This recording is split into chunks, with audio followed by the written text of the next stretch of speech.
Aujourd'hui, nous recevons M. Oumarou Ouedraogo, un des responsables d'Ecocentre Burkina, un centre qui a été mis en place par IDD Burkina. Expliquez-nous sinon IDD Burkina, qu'est-ce que cela signifie? IDD Burkina est une ONG d'autopromotion paysanne créée pour continuer le travail de gestion durable des terres et de l'environnement. Ecocentre Burkina, présentez-nous ce centre. Je vais un peu revenir sur l'historique de la création des deux structures pour maintenant venir, parce que l'écocentre est un élément des deux structures, un élément de plaidoyer. Voilà.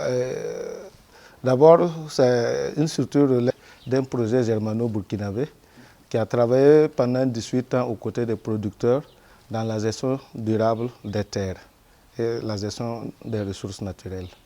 Et à la clôture de ce projet, on a vu la nécessité de continuer le travail et aussi de continuer la mobilisation et faire toujours un plaidoyer pour augmenter les investissements dans la technique de récupération des terres et de l'éducation environnementale qui est devenue maintenant un enjeu mondial. Donc c'est suite à la clôture que les anciens travailleurs du projet se sont regroupés et ont créé une structure qu'on appelait IDD Burkina, qui signifie le premier I, initiative de développement durable. Et maintenant, les autres anciens collaborateurs ont créé aussi une structure en Allemagne, les expatriés, qu'on appelle Terra Verde, qui signifie terre verte. Donc il y a un consortium des deux qui permettent maintenant de continuer les activités de gestion des ressources naturelles au niveau du pays, ici au Burkina. Mais qu'est-ce qui a motivé ces ex-travailleurs de ce projet à se regrouper? Est-ce par conviction pour la protection de la nature, l'environnement, ou tout simplement parce qu'il y avait de l'argent à prendre dedans? Non, pas du tout. Parce qu'en principe, le problème de gestion durable de terre est carrément un domaine un peu spécifique contre les autres projets de développement ou de socio-économique. Par exemple, quand il faut construire une école, on construit l'école. Quand il faut faire un puits d'école, on fait le puits d'eau. Mais par exemple, pour la question de la gestion des ressources naturelles, c'est une dynamique. Pendant qu'on se bat pour récupérer ou pour protéger, la désertification et l'effet de l'homme aussi font que ça avance. Donc, ce n'est pas un travail où on peut, il y a tout de suite un début, il faut vraiment aller avec la dynamique. Voilà, donc à la clôture du projet, les autres se sont retrouvés dans les structures initiales, mais le travail n'était pas fini. Et il y a eu des discussions, il y en a qui voulaient continuer, il y en a qui voulaient créer une structure relais. Et nous étions de ceux qui pensaient qu'on ne pouvait pas partir et laisser les producteurs sans une structure relais ou sans un mécanisme qui leur permettrait de continuer le travail. Et c'est dans ce contexte que les anciens collaborateurs se sont mis ensemble et ils ont créé au niveau national IDD Burkina et au niveau de l'Allemagne Terra Verde. Okay. Et concrètement sur le terrain, quel est le travail que fait le centre, Ecocentre Burkina? Oui, le travail est à deux volets. Il y a un volet d'information, sensibilisation, éducation, renforcement de capacité pour que les gens puissent percevoir la nécessité, avoir les informations justes pour pouvoir répondre et même peut-être se mettre dans un dispositif où ils pourront faire face aux différentes mauvaises pratiques pour changer la donne. Et de l'autre côté, il y a un travail de réalisation qui constitue maintenant la réparation de ce qui est déjà gâté. Donc il faut prévenir et aussi réparer. Et maintenant au niveau des travaux de réparation, il y a plusieurs techniques. Il y a le CS de RES et il y a aussi des actions d'éducation environnementale pour donner des bons exemples de comportement éco-citoyen. C'est vrai que globalement, au tout début, vous avez donné un peu l'objectif visé par la création de IDD Burkina, Ecocentre Burkina. Mais spécifiquement, quels sont les objectifs que vous, en tant que Burkinabé, vous vous êtes fixés à créer ces deux structures? Oui, l'objectif visé, c'est vraiment, le but est d'atteindre une autosuffisance alimentaire dans une gestion durable de l'environnement et dans une agriculture durable. Est-ce que depuis la mise en place de ces projets-là, vous sentez quelque chose de changer dans le comportement des paysans, des citoyens? Oui, beaucoup. Beaucoup. Depuis d'abord les actions antérieures de notre ancien projet et aussi des projets similaires, parce qu'il y avait quand même un certain nombre de projets qui évoluaient aussi dans les thématiques. On a senti que les mentalités ont évolué. Ça, c'est d'un côté. Et de l'autre côté, les techniques culturelles aussi ont changé. Et avec ces mesures, nous avons permis aussi de résolver certains conflits fonciers. Ça, c'est un. Et de l'autre côté, il y a des zones où on avait, parce qu'on peut faire la situation des terres à cultiver, des terres cultivables et des terres arables. Au Burkina, 90% de la population est agricole. Et les sources de conflits que nous avons, ce sont des conflits de ressources. Donc, depuis les interventions, les gens ont changé leur système culturel. On a des exemples au niveau des cotons culture de l'autre côté. Et au niveau maintenant du plateau central, les gens ne prennent plus à la superficie, mais ils prennent en fonction des techniques culturelles qu'on les a enseignées qui permettent d'avoir une petite superficie et d'intensifier l'agriculture. Donc ça a vraiment beaucoup évolué. Alors aujourd'hui, les citoyens ont adhéré au projet que vous initiez, mais les acquis de nos jours, est-ce que vous pensez que ces gens sentent un changement réel dans leur vie? Ils vous interpellent parfois pour que vous voyez revenez avec d'autres? Oh oui, ça, les acquis sont nombreux. Voilà. Parmi lesquels? Voilà, on a actuellement on n'a pas atteint l'autosuffisance alimentaire, mais on permet aux gens aujourd'hui de vivre dignement avec le produit de leur récolte. Il y a des zones où, avec les investissements et les conseils, on permet de réguler certains conflits fonciers. Et les gens maîtrisent plus ou moins les différentes techniques culturelles et l'utilisation des différents pesticides et autres. Et avec le surplus de production que nous engrangeons, ça permet aux gens d'envoyer beaucoup plus les enfants à l'école.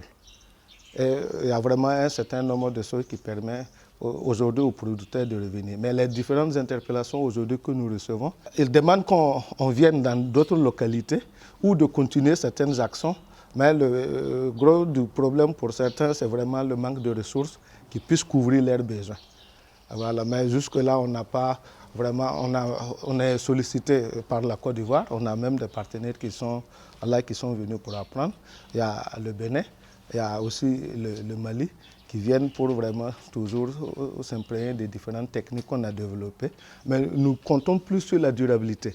Donc on développe des mesures vraiment locales qui permettront aux producteurs, parce qu'il faut aussi pas passer tout le temps, il faut les mettre dans des dispositifs où après les projets eux-mêmes ils peuvent continuer. Alors, M. Ouedraogo, vous nous avez expliqué vos activités, vos actions sur le terrain, mais concrètement au niveau du centre ici, qu'est-ce qu'on peut trouver? L'idée d'abord du centre est née du fait qu'on a constaté qu'avec les multitudes d'interventions et de projets qu'il y a eu, à chaque fois que les projets tirent vers la fin ou veulent terminer, les travailleurs sont préoccupés par leur avenir ou devenir. Donc, si bien qu'à 2 ou 3 mois ou 4 ou 6 de la fin, les gens cherchent autre chose. Et les archives des projets sont balancées et jetées. Ça, c'est un. Et de l'autre côté, on a aussi constaté dans les universités, dans les instituts et dans certains centres de recherche, il n'y a plus une plateforme pratique pour que les étudiants ou ceux qui sont de la formation professionnelle puissent faire l'expérience. Donc l'idée est née du fait de trouver un espace qui va être concentré, mais pas très loin de Ouaga, et créer maintenant une plateforme d'expression pour les projets qui œuvrent dans le même domaine d'activité et permettre à nos ONG ou associations sœurs d'avoir aussi un tremplin d'expression. Ça, c'est pour les volets réalisation. Mais maintenant, de l'autre côté, on a aussi pensé qu'il faut aussi faire toujours un plaidoyer. On dit fréquemment que seul on va plus vite, mais ensemble on va plus loin. Donc on a pensé à ça. Et ici, on a une superficie de 4 hectares extensible à 2 pour un volet social. Maintenant, sur les 4 hectares, on a mis ça sur une configuration de telle sorte que toutes les thématiques se retrouvent. Donc on a un pavillon, des pavillons thématiques, l'agroforesterie, CES, DERES, et on a vu aussi que la question de la désertification est une question de mentalité. Donc on a inséré un volet éducation environnementale, donc on a un pavillon aussi éducation environnementale ou terre des jeunes. Et maintenant, là où nous sommes, c'est le pavillon changement climatique pour certains, ou la relation entre l'homme et son environnement. Pourquoi ce pavillon? Parce qu'avec les mesures pratiques, on a constaté que tout le monde parle plus de l'augmentation de la productivité. Mais quand on tente de récupérer avec les différentes mesures, on se rend compte que ce n'est pas simplement les productions qu'on augmente, ce n'est pas seulement les questions de sécurité alimentaire, et il y a d'autres services écologiques qui naissent avec ça. D'abord, il y a la remontée de la nappe phréatique qui permet d'avoir de l'eau buvable. Il y a les services écologiques de soutien, des services d'approvisionnement. Tout ce que nous avons, ça vient de la nature. Et il y a les services de régulation. Tantôt, vous parlez de l'air que nous avons. Ce sont vraiment les mesures qui permettent de déclencher ceci et les questions de biodiversité. Voilà, donc on a des pavillons thématiques, on a une salle de formation, on a aussi des sites de démonstration au niveau de l'écocentre. On a tenu aussi à ce qu'il y ait des parcelles de démonstration pas loin de Ouara, du centre, généralement 500 mètres, 1 km 3, pour permettre aussi à nos visiteurs, surtout les producteurs, aussi d'avoir des mesures, conditions paysannes, pour ne pas simplement penser que c'est suivant les subventions qu'on peut réaliser. Même au niveau paysan, on peut vraiment bien le faire. Est-ce que depuis la mise en place de ce centre-là, vous sentez un engouement, une fréquentation de votre public cible? Oui, on a plusieurs publics. On a des jeunes ruraux, on a des jeunes scolaires, en passant à ceux qui sont de l'université. On a des producteurs, on a aussi des gens du métier, des professeurs, des étudiants et aussi des collègues qui sont dans le même. On n'arrive même pas à recevoir toutes les visites. Voilà. Au niveau des élèves scolaires, on a quand même des statistiques. On a au moins plus de 1000 visiteurs scolaires par an. Au niveau des zones ruraux, et là nous avons en perspective de créer aussi une école d'agriculture, mais pas une école classique. On veut faire des écoles avec des formations par module. Au lieu de recevoir les jeunes pour une année, 2 ans, non, on choisit des modules pour 2 ou 3 semaines en fonction du module. Si quelqu'un a un problème avec la mauvaise herbe, la personne vient ici et on fait la formation, comment il faut traiter. S'il a un problème de semis, un problème d'écartement, au lieu de faire vraiment une formation classique. Et ça aussi, c'est suite aux expériences des autres que nous avons vues. On a vu, il y a des écoles qui ont fait comme ça. Généralement, d'abord, il y a le choix même des apprenants. Ils ne viennent pas parce qu'ils veulent, ils viennent parce qu'ils veulent d'abord se caser. Ils font 1 année, 2 ans et après, quand ils quittent, s'ils ont une autre opportunité, ils partent. Mais nous voulons faire une école où on part d'abord chercher le monsieur sur son sang, sur son besoin et on l'initie, où on renforce sa capacité par rapport à ça. Alors, quand on regarde l'étendue des activités, leur importance, oui, le nerf de la guerre compte beaucoup. Vos sources de financement? Notre première source de financement, c'est la conviction, l'engagement, voilà, sans lequel ce n'est pas possible. Voilà, si on va vous dire comment on est arrivé, où on est passé, peut-être que voilà, si c'était simplement les ressources financières, on ne serait plus là. Voilà, mais de l'autre côté, je suis d'accord avec vous que rien ne peut s'opérer sans de l'argent. Voilà, actuellement, on a plusieurs bailleurs, mais notre bailleur principal, c'est la coopération allemande à travers le BMZ. Mais pourquoi aussi? Parce que le projet dont je faisais allusion est un ancien projet de la coopération allemande. Et on a aussi le background de ces relations qui nous permettent, avec nos expériences et le soutien des uns et des autres, de pouvoir faire quelque chose.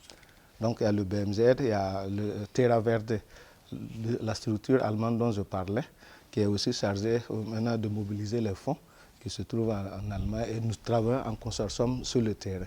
Il y a aussi eu des fondations qui nous accompagnent et aussi des bonnes volontés. Voilà. Mais le problème de ressources jusque-là, avec l'accompagnement de l'État burkinabé, les structures déconcentrées et décentralisées, nous permettent vraiment de travailler comme il faut. Si on va quantifier la participation de l'État burkinabé, qu'est-ce que cela représente dans les financements de vos activités? Est-ce que l'État se sent engagé, l'État est engagé réellement avec vous, vu ce que cela représente dans le développement humain durable? Oui, la participation de l'État est presque au même titre que celle des autres. Parce que dans une intervention, il faut d'abord être dans une dynamique sécuritaire, il faut avoir l'espace, il faut s'insérer dans une dynamique de politique sectorielle par rapport aux différentes actions qu'on a à faire. Ça, et IDD Terra Verde est aussi imprégné dans les différents ministères sectoriels dans lesquels nous évoluons pour définir ensemble avec l'administration les stratégies de mise en œuvre des différentes activités, notamment le CS2RS. Terra Verde, c'est une ONG allemande. Oui. et qui travaille en symbiose avec Ecocentre Burkina. Comment vous arrivez à coordonner, vu la distance qui sépare les deux pays et surtout la barrière des langues? C'est presque la même personne, les deux personnes physiques. IDD, Burkina et Terra Verde. Comme je le disais au début, c'est vraiment pour pouvoir bien travailler en partenariat, en consortium et connaissant l'esprit de l'intervention au niveau de la coopération allemande. Ils ont trois axes. Il y a le bilatéral, il y a l'international et les ONG. Et la coopération allemande, pour pouvoir avoir une intervention comme IDD, ce ne serait pas possible. Donc c'est Terra Verde qui représente maintenant IDD et qui est aussi en concertation avec IDD tout le temps pour identifier les projets et faire les acquisitions. Et au moment de la mise en œuvre, on fait ça aussi ensemble. Et comme je disais que Terra Verde est créé aussi par les anciens du projet Patecor, ça veut dire que la question de langue n'est pas posée parce qu'ils parlent les deux langues. Voilà, et sans lesquels aussi aujourd'hui, ce que nous voyons ne serait pas là. Alors, comme toute œuvre humaine, il y a parfois des difficultés rencontrées dans la mise en œuvre. Quelles sont les contraintes que vous rencontrez dans la mise en œuvre du centre ou la dynamisation des structures que vous avez mises en place? D'abord, sans la conviction et l'engagement, on ne pourrait jamais rien faire. Donc, en termes de difficultés, on en a, mais pour nous, ce n'est même pas des difficultés, c'est des domaines d'apprentissage. Et comme je dis, nous venons des anciennes interventions, donc en venant dans cette dynamique, nous étions déjà préparés. Voilà, maintenant, nous savons aussi que le travail de sensibilisation, d'aménagement, parce que la plupart du travail qu'on a à faire, ce sont des récupérations au lieu de la prévention. Donc nous savons déjà que c'était ambitieux et c'est même ambitieux. Mais avec la volonté, le courage et surtout l'engagement, nous y arrivons. Ce que nous demandons, et c'est aussi l'objet de la création du centre, c'est faire des appels. Des appels d'abord dans une dynamique concertée sur les questions de développement durable, parce que le développement durable, c'est aussi faire maintenant et puis penser aux autres. Voilà, et on est aussi en concertation avec les autres intervenants pour voir comment nous pourrons nous mettre ensemble pour vraiment donner des orientations claires pour des politiques sectorielles à long terme, au lieu que ça soit à court terme ou à moyen, où beaucoup de choses se font en fonction des durées, soit des mandats des ministres ou des ministères ou des projets. Et là, quand une autre personne arrive, il faut recommencer. Donc, on fait de sur place. Et surtout la dynamique de sensibilisation, de prise de conscience. L'autre contrainte, c'est la complexité dans les mécanismes, soit d'accès aux fonds, parce qu'il y a beaucoup de fonds, et la complexité de la prise en compte ou en considération des vrais problèmes du monde rural. Voilà, on voit que d'abord, on a un problème, on a un déphasage avec le langage des scientifiques ou des techniciens qui sont chargés d'accompagner le monde rural. Et on a aussi un langage inaccessible. Et c'est l'objet aussi, c'est l'une des raisons sur la création du centre, parce qu'il y a beaucoup de choses qui existent, qui sont dites, mais ce n'est pas exploité, ce n'est pas disponible, on n'arrive pas à les mettre où il faut. Est-ce à dire que le travail des scientifiques est traduit dans des langues locales, accessibles aux paysans, ou tout simplement dans ce centre, il est prévu l'école Bantare, comme on le dit en Morée, pour permettre aux paysans de savoir lire et écrire dans les langues locales? Voilà, non, dans la configuration, on a tenu compte de la multiplicité des visiteurs. Donc, vous allez voir que sur ce pavillon, il y a plus d'images que de textes. Et sur certains, c'est des résumés des rapports parce qu'on veut aussi que le centre soit scientifique. Actuellement, c'est très difficile de faire des déclarations comme ça. Il faut que tout ce qu'on dit soit justifié. Donc, il y a vraiment plusieurs types. Et on a aussi des fiches de démonstration ou des modules faits dans des langues locales pour permettre aux populations de pouvoir facilement s'approprier de ces techniques ou ces mesures. Alors, nous sommes pratiquement à la fin de notre entretien. Les perspectives dans ce centre, et peut-être avec IDD, Burkina, Ecocentre, Terra Verde. En termes de perspectives immédiates, on est d'abord en train de finir la construction d'une radio, parce qu'on est en train de monter. Mais pourquoi une radio? Parce qu'on voit la force de l'information. Voilà, on dit que l'information, c'est ce qui transforme le monde. Voilà, ça c'est un. Et nous sommes en train de tout faire pour mettre ça en place et combiner avec un système de call center. Voilà, qu'est-ce que nous entendons par ça? Nous sommes en train, depuis 1 année ou 2 ans, de faire maintenant l'inventaire des différentes pratiques, des cas de succès, pour qu'on puisse les avoir dans un espace concentré, pour que les paysans, suivant leurs besoins, soient renseignés. Maintenant, avec la radio, c'est aussi comme moyen d'information, de sensibilisation et aussi de plaidoyer. On a aussi à l'esprit, parce que, comme je disais, c'est la conviction et la motivation qui a vu naître IDD et Terra Verde. Et maintenant, l'écocentre, qui est une plateforme d'expression, est venu comme un moyen pour galvaniser tout cet esprit. Mais nous savons que, comme je le disais tantôt, seul on va plus vite, mais ensemble on va plus loin. Donc nous avons aussi besoin d'autres initiatives et des conseils avisés. Parce qu'on dit le monde tourne, quand il ne tourne pas avec, ça ne fonctionne pas. Donc nous avons en perspective avec le ministère la création d'une plateforme que nous appellerons un conseil scientifique sur les questions environnementales et d'agriculture durable. Et à notre côté aussi, nous sommes en train de voir avec encore le ministère comment créer une semaine de l'environnement sous l'esprit comme le FESPACO, qui va être une biennale pour qu'au moins chaque 2 ans, de façon sous-régionale ou internationale, on ait la possibilité de recevoir ceux qui sont du métier, qui vont vraiment échanger et qui va permettre aux uns et aux autres vraiment d'aller plus sur de bonnes pratiques, de bons comportements, la prévention que la réparation. Donc on continue avec nos habitudes dans notre zone d'intervention et on cherche aussi des partenaires vraiment dans une dynamique de plaidoyer. Merci à vous de nous avoir accordé cet entretien. Amis téléspectateurs, nous espérons que vous avez appris beaucoup par rapport à la protection de l'environnement au Burkina Faso, mais aussi à la sensibilisation. Je rappelle que vous pouvez nous suivre sur Facebook, YouTube et bien sûr Twitter. Au revoir et à la prochaine.